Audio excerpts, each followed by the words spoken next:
Данчо може да отговори много по-добре. Здравейте от мен.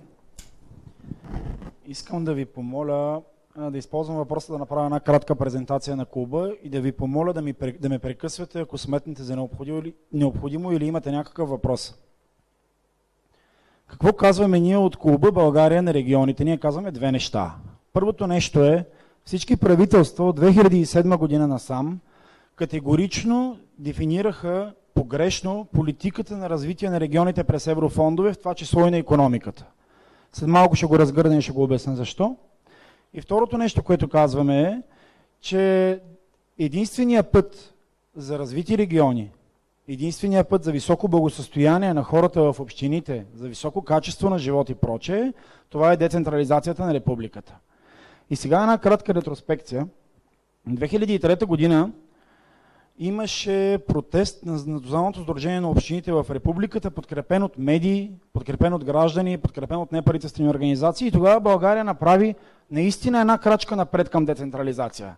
Една, казахме А, но не казахме Б, В и Г.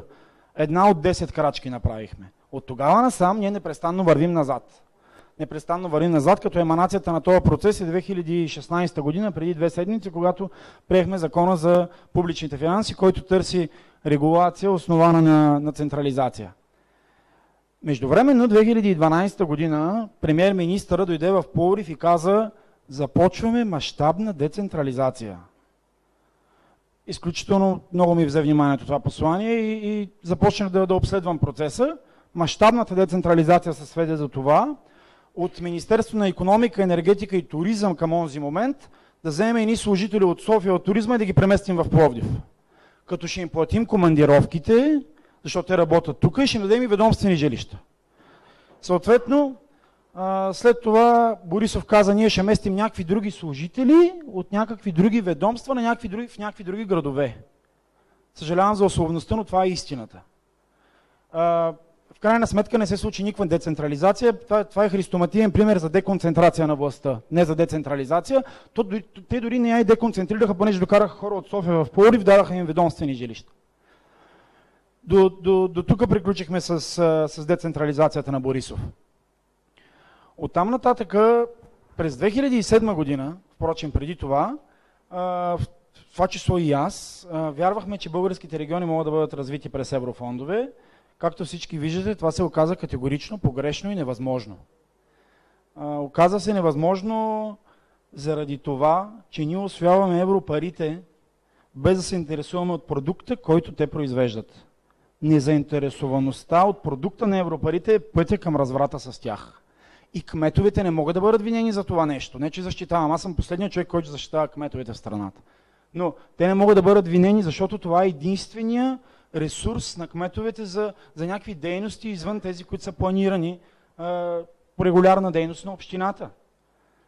Нали разбирате, в България е на последно място в таблицата в Европа, което предполагам не ви изненадва, по отношение на това какъв процент на общините се сформира от собствени приходи, спрямо това колко предадат до държавата. В България по-малко от 5% са собствените приходи от бюджета на общината, в Европа са 4 пъти повече. В България 14% са собствените приходи 14% от бюджета на общините формират консолидираната фискална програма, в Европа 37%. Данъците на фирмите в България, фирмите, които плащат данъци в България, плащат 4% към общините, 96% към централна власт. В Европа 40% към общините, 60% към централна власт. Тоест имаме едно категорично централизиране. Ние сме на дъното в Европейския съюз. И тук е в момента да вметна нещо, което и в ДСБ сме говорили, и аз съм го говорил в това число, но последните анализи, които се опитам да направя за себе си, показват, че общините, където има най-много фирми, има най-високи данъци. Това е индикатор само единствено за това, че кметовете, това е единствен инструмент на кметовете, да дигнат местни данъци и такси. Те нямат друг инструмент, няма друг начин да подходят. Какво прави това? Това променя изключително много обществената среда. Това прави така, че проблемите да не се решават на място. Това прави така, че министъра на финансите да държи общините на ръчно управление. Това прави така, че политическата система се изменя. Забележете Как се провеждат местните избори в България? Здравко Димитров си гради кампанията на гърба на Борисов, Цветанов на Тотев и прочее, така мога да продължим всички големи градове. Те го правят, защото това работи, защото сме изключително централизирана страна. Те за това го правят. Защото парите зависят от централната власт.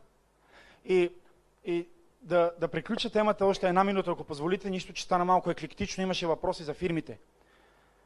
Представете си, че вие кандидатствате по оперативна програма да построите завод за леки автомобили. Сключвате грантов договор, строите завода, идва проверяващия.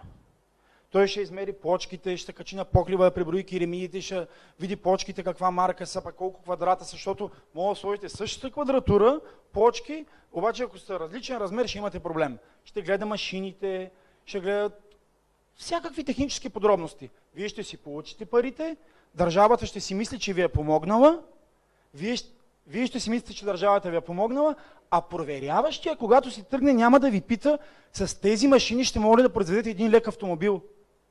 Това казвам аз, незаинтересованост от продукта. И втория пример, който е изключително арогантен. В момента хиляди майки взимат пари за деца със специални образователни потребности. Те ги взимат и се грижат за дечицата си. Това е най-нормално. Това е най-нормалното в момента. Какво правим, когато свършат европарите? Това е така наречения ефект на богатството, признат от Международния валутен фонд. Защо в момента ние с тези пари не създадем една работеща среда, за да може, когато свършат тези пари, майките отново да могат да се грижат за децата си, да имаме икономика. Ние в момента не създаваме продукт. Ние не оползотворяваме, само освояваме. И понеже се определям като човек на действието, аз съм на 29 години, допреди 3-4 години се опитвах да скачам по 300 пала наведнъж и горе-долу почти винаги не успявах. Когато се захванах с този куп, си мислих, тази стратегия за децентрализация, доколко тя е реализируема, и си давам категорично сметка, че в този парламент не е реализируема. Това, между другото, е един от най-неприятните въпроси, които сме получавали по време на изборни кампании. Какво правите вие с 10 човека в парламента, с 16, с 20? Но повярвайте, това е реализируемо в следващия парламент и сега ще ви обясня защо. Не защото ДСБ ще има 136 депутата, а защото когато това стане прерогатив на националното ръководство на Демокрация за силна България и Радан каже на Борисов, че ако това не мине, той ще излезе от правителството, Борисов вече ще знае, че това е вярно и Радан не блафира. Благодаря ви.